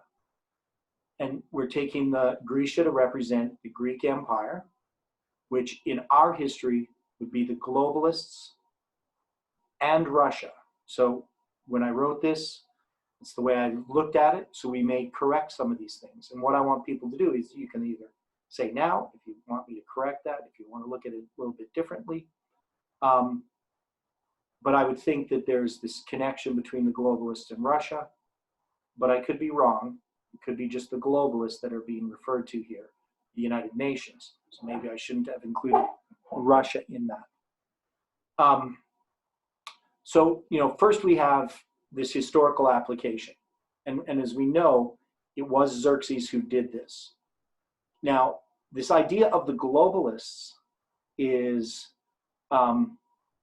one of the issues that we had before Trump was elected is we were trying to say, could it be Clinton? Now we know that Clinton is a globalist. So the idea that it could be Clinton and that she, through her riches, would stir up all against the realm of Grecia or against the globalists really didn't make any sense. But I at the time took the position that it could be her. Just because she had taken a position at one time doesn't mean she would have to continue in that position, and that there could be other reasons why she would do that. And I think, at this time, when I did this was 2017, so I already knew, that Trump had won, right? So I didn't write this beforehand. But the issue of Russia, in my initial interpretation of trying to understand this, is that Russia could in some ways be the Greek Empire, right? So that was part of my thinking, is that we had taken Grecia to represent the globalists, but that at different times it can represent different things. So, my view is that if Clinton had won, history would have worked out differently, and our interpretation of this passage would be different. So there are different ways in which these things can be seen. So if Grecia ended up being Russia, then that would be, a different history completely. And then when we're trying to deal with this king of the north, king of the south, obviously that's something within Greece that exists. So, I hope people are kind of getting what I'm saying. I'm not expressing myself clearly because I'm not getting feedback. I'm not sure how people are understanding what I'm saying. But we can see that the problem that we had was Trump fit the bill, but it seemed unlikely that he would win. And so we weren't really ready to say, yeah, Trump's going to win. And I think part of it was at that time when we made this statement, which would be in late 2015, early 2016, and we're predicting that Trump, possibly could win this election in 2016. We weren't so confident about predicting events in the future. One is we didn't have a chronology that could line these things up. So it became a little bit more subjective. It wasn't something objective that we could point to. Even then, when we have objective things like chronology, we still have subjective elements, which has to do with our interpretation of things. That is, we may be missing out on understanding some symbol, or we may have just sort of persisted down a path or a view that we've held on to for so long that we can't see that there's some faulty assumptions that we've made. And it's not until time passes that we realize we made a mistake. So I think we were being a little bit hesitant there in interpreting that it was Trump. Now, I know there are some people who went out ahead before the election and said Trump would win based on this, which I'm thankful that there were people that did that. I wasn't one of them. So I didn't know who was going to win. I just thought it was more likely that Clinton was going to win. I couldn't imagine Trump having won that election. It was quite amazing to me. So now we're going to deal with this part that we went over, and we're going to try to put this together and see how we could look at this as far as the present truth application. And it says, and a mighty king, Alexander the Great, which we would then say equals Trump. That's the way that we've interpreted this. Some people have argued that Trump is not going to be the one that becomes the head of the UN, that it will be somebody else, maybe connected with the Trump,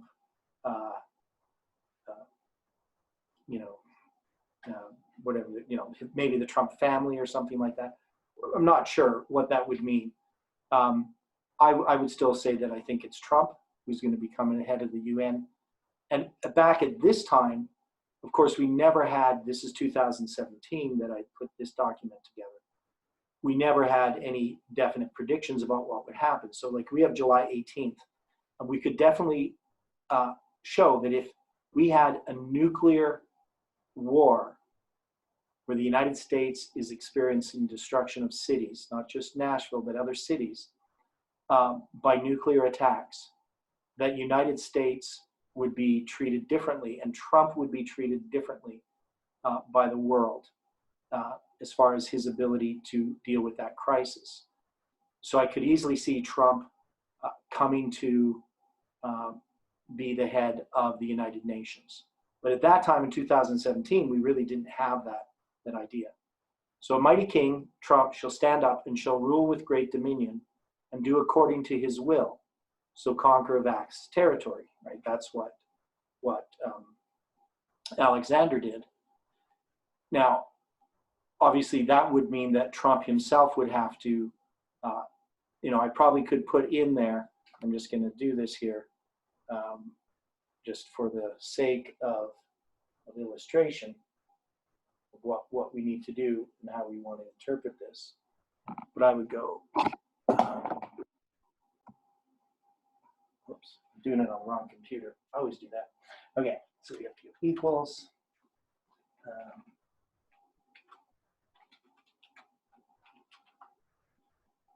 So I would say he becomes the head of the UN in this type of interpretation.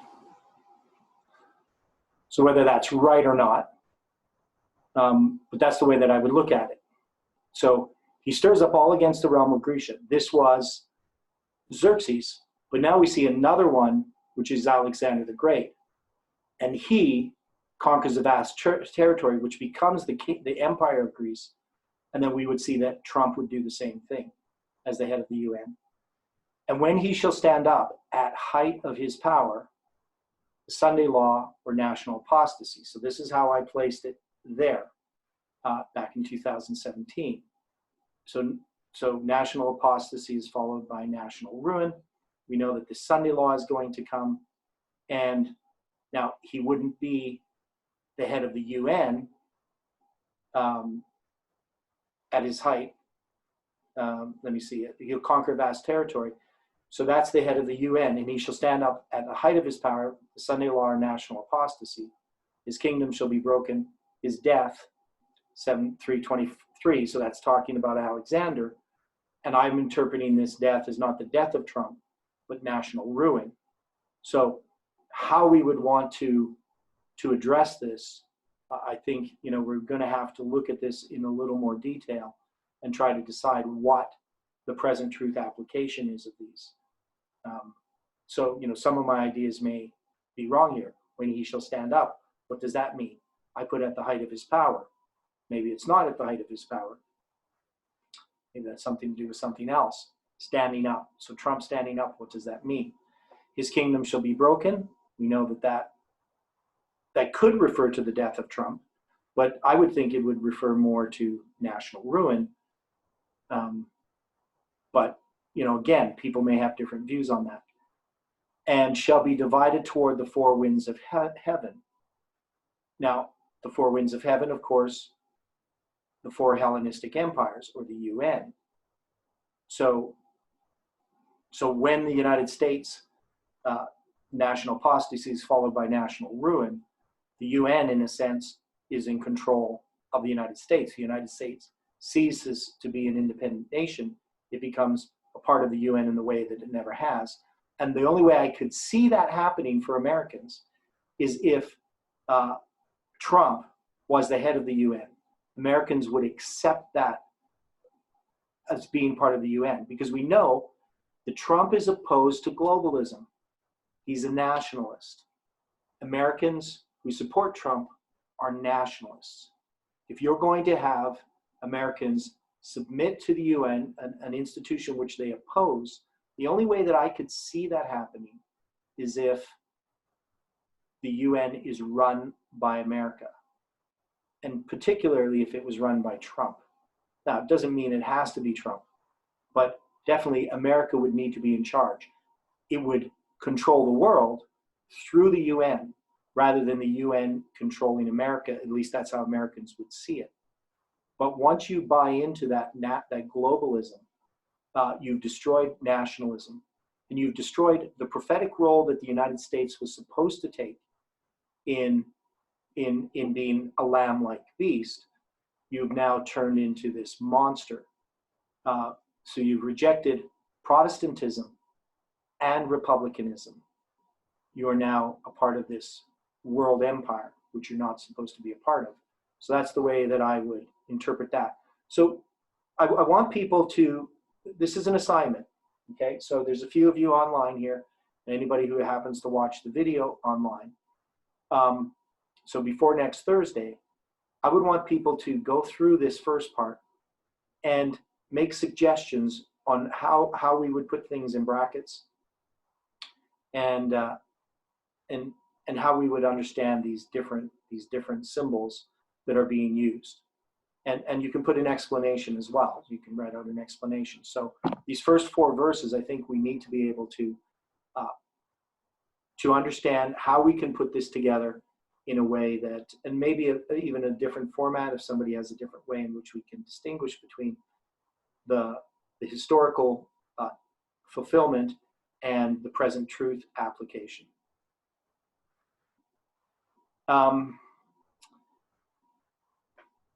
So, and it says, and not to his posterity.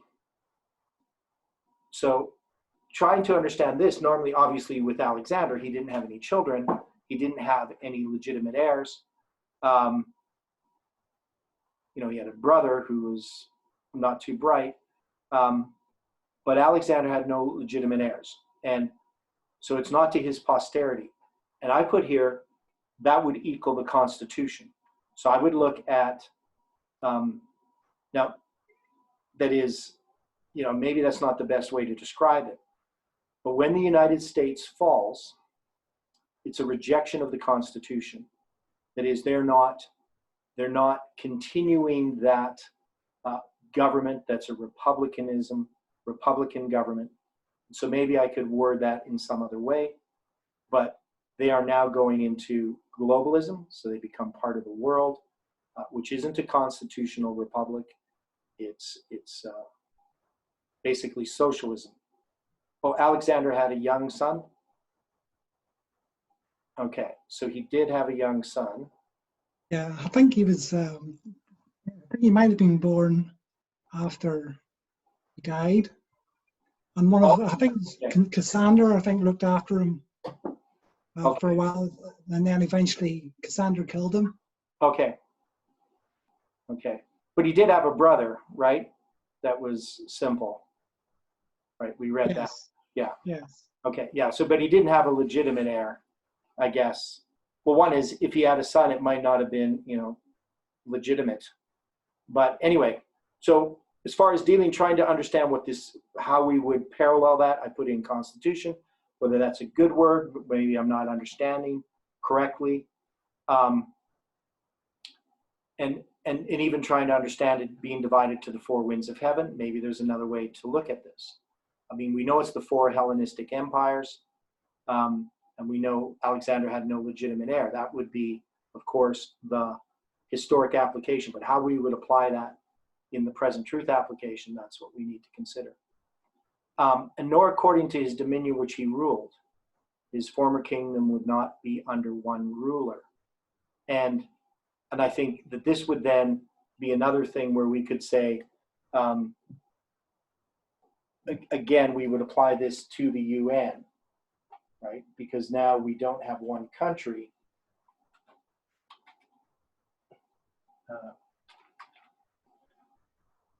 We have the United Nations, which is,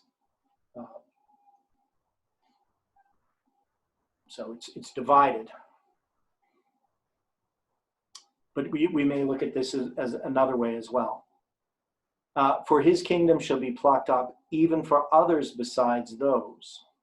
So again, this is just expanding on that. The four former generals of Alexander, Ptolemy, Cassander, Lysimachus, and Seleucus, would equal the UN in that context. Right? So this is the way that I would, try to look at this assignment for people to do, is to think about these things, read over these chapters, read over Uriah Smith's, and try to see how we would word these things, because one of the things you're trying to think about here, because what I want this document for is to help us understand Daniel 11, first off, so that we can quickly look at the verses and become much more familiar with, and that's why these sort of, UN, doesn't really tell us a lot. Maybe we need a better explanation, telling what the role of the UN is, because we need it as a guide. I would use it like, some sermon notes type of thing, something where you can present it to other people, and it just refreshes your memory of what it is that when you're reading those passages. But also this would be for other people who want to study this message and aren't as familiar. So one of the things too is we may add footnotes to this as well. So right here, I just basically threw these things in back a few years ago. But we really need to look at this in more detail and how we can express this. So I want the document to be a complete document once we're done, that it's going to have the information that people need at their fingertips. Obviously, I think the Bible references to some of these things would help, and any other statements, any other references to Wikipedia or something that people can use just to look up this history, so that when they're looking at it, it's not a mystery to them, right?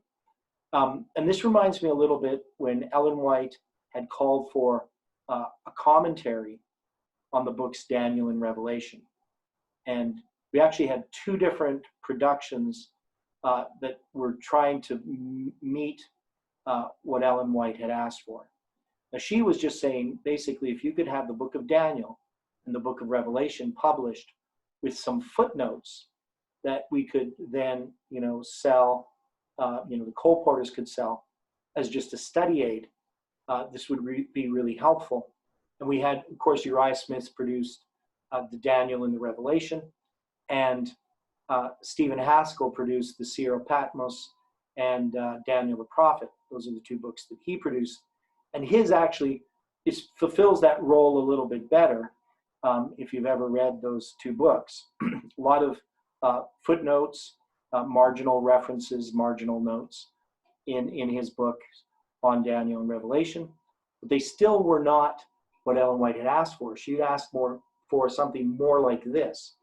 And I think if we just had some footnotes, we could definitely, and maybe some diagrams, this could be quite a powerful document to use in when the Levites are ready to hear this message about Daniel chapter 11. So, yeah, and so some of these details, again, we're not as familiar with this history as we should be.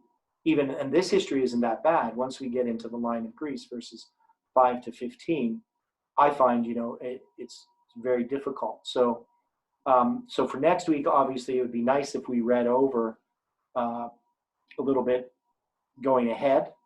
It's okay if you don't, but it'd be helpful to look ahead a little bit. We know that we're going to deal with a bunch of different histories that if we're not that familiar with it, I might lose you much more quickly than I usually do. So, any comments on this, of what we're doing here? Any ideas or thoughts?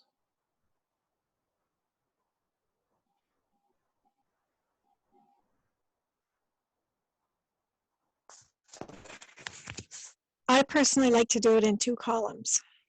One with the Bible verses and then the other column with the explanations. That's how I did mine. Okay, well we could also do it in 2 columns where you have the historic application with the verses, and then in the right column put the present truth application. So sort of do a combination of those 2, and then that might work as well. Maybe I'll think about reformatting it instead of having the 2 together in one one page, but 2 columns. That might work. But I like footnotes at the bottom of the page. I'm just used to them. So if you have that either the historic or the present truth application, you just give a footnote where somebody can search out that information. That's sort of the idea. When I got this actually from Swearingen's book, and he does it so that basically that historic application is his. For the most part, I added a few things here and there, but that's how he did it. He just took the Bible and put in brackets the historical application, and then I tried to add the present truth. I haven't gotten very far in it, so. But yeah, that's actually a good idea, I think, to put it into this 2 columns. I think that's going to be a much better way of doing it. So people feel happy doing some assignments, doing some work for us, that we can get that, because I think this is an important, it will be an important document to have. And and I had some people from FFA saying that they thought it was important and be a really good thing to have. I don't know maybe whether any of them have followed all the presentations or if they're going to watch this later. But I think this is where we should go. And obviously, if anybody has suggestions, not just in the format, but even how we're going through this is going to take a little while. It's going to take a few weeks, I think, to get through to get this document at least somewhat prepared. But that's kind of my goal. My goal is basically by the end of June, I want to have the document ready, which brings us to like a few weeks before July 18th. And that's kind of my goal. So I'm going to have to devote a lot of time to it. I'm working now, so I don't have as much time as I did, but I have less presentations to do. So hopefully that can give me a bit more time. The mornings to do research and writing. But I think we can get this document done. It's just if I get some help, it would be very helpful. Save me a lot of time. But also it's important for us to all study this if we're going to present it. So any final thoughts? Yeah, I think I would also like the columns actually. The It's two easier. columns? Yeah, yeah. I'd follow that a lot easier. Yeah, I think that's a really good idea. And we'll see how we do it. But I think having two different columns would work really well. Even a bit about it, the format. What's that? Even the picture behind you is easier to follow than at least for me in paragraphs anyway. I'm seeing it laid out like it is behind you in sort of. Yeah, I will add diagrams to it. So to each of the sections, each of the lines I'll have drawn out. So when I say that they're lines, like each of those histories is going to be drawn out in full. Nice and organized.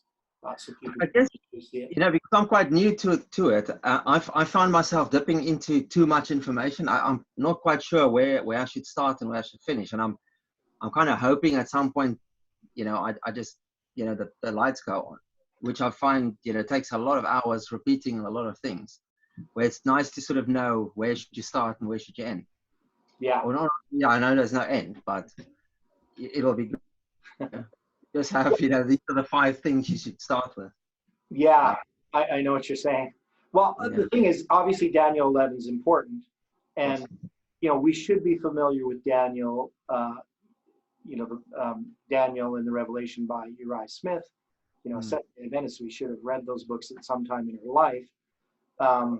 Not everybody has. Swearing's book is very good. Like, I think it's actually, even though there's some views that are different, we can easily pick those out. But the thing is, he organizes his book so well and logically that I think it's a very good book to read if you want to study Daniel 11. It's the best book that I've seen on Daniel 11. I've seen lots of books on Daniel 11, and probably the best commentary I've seen on the book of Daniel, maybe next to Uriah Smith and Haskell's. So obviously newer commentaries are not very good. But he still falls into some of the traps because he's in the scholarly world. So he still buys into some things that really don't make sense, especially chronology, which is, of course, important. Yeah. Okay. We almost need our book again, but with present truth also attached to it, because it's obviously he's ended a few years ago. So it'd be nice to just have all of that, but where Trump now comes in and where Bush came in, and yeah, yeah. No, so I mean, we have a lot of things we have to study in the next number of weeks, next 6 weeks or whatever. And we are trying to get ready to give a message to the Levites. That's the goal. So, so I think this is definitely a valuable study. Now, of course, the next study we're going to have is going to be on Sunday. That's not studying this. We're still going to be studying the letters of Samuel Snow. We're going to go into more detail, and especially as we apply it to present truth as well. So all of our studies are now moving to the present and trying to understand how these things relate to our time. But I know there's still a lot of details about Samuel Snow's letters that people haven't quite grasped. So we're going to try to do that again. But I'm going to have some people here at my house when I'm doing the presentation, which is going to be nice. I'll have a bit of a group here, not a lot of people, but there'll be 3 besides myself studying together. And so that will be nice, to just have that a little bit of feedback. At least I can answer questions, or if they get a quizzical look, that I know that I'm doing something wrong. So anyway, that's going to happen on Sunday, and again, that's going to be from 11 till 2. So it's a 3-hour study, the chronology one, and we'll see how that goes. But yeah, so it'll be a nice study. So that's our next study. But this one, in a week from now, we'll go on. We'll try to finish up the first part of Daniel 11, verse 1 to 4, that first part, and we're going to go into the second section, verses 5 to 15, and see how far we get. I think we should be able to get through that. And if you can see from my timeline of of how we're going to be going through this, we have the 28th, the 4th, the 11th, the 18th, and the 25th. That is kind of when I want to finish this. And you can see we've gotten through just one of the sections. So we're obviously going to have to do more than one section every day. So that's why the fifth to verses 5 to 15, I would like to get through them all, and I think probably at the end we will get through the other sections. We'll see how it goes. I'm going to have to do 2 sections in one study, so split it up in half. But yeah, I'd like to have it done by the end of June. But even if I get it done by July 2nd, even if that ends up being the last presentation, that still would be okay. So that would end up being 6 presentations or 7 presentations altogether. So 6 or 7 more presentations just on Daniel 11, or 5 or 6 more. So anyway, let's, if there's no other questions, let's close with prayer. Dear Father in heaven, we are thankful for this study and for the time that we could have together. We pray for a blessing for each person. Help us in our personal study, and please guide us in the preparation of this document on Daniel 11. Thank you for hearing our prayer, and we ask for your strength and help in our day-to-day lives. And we pray and thank you in Jesus' name. Amen. Okay, well, thanks everyone. I'm just going to turn off this recording.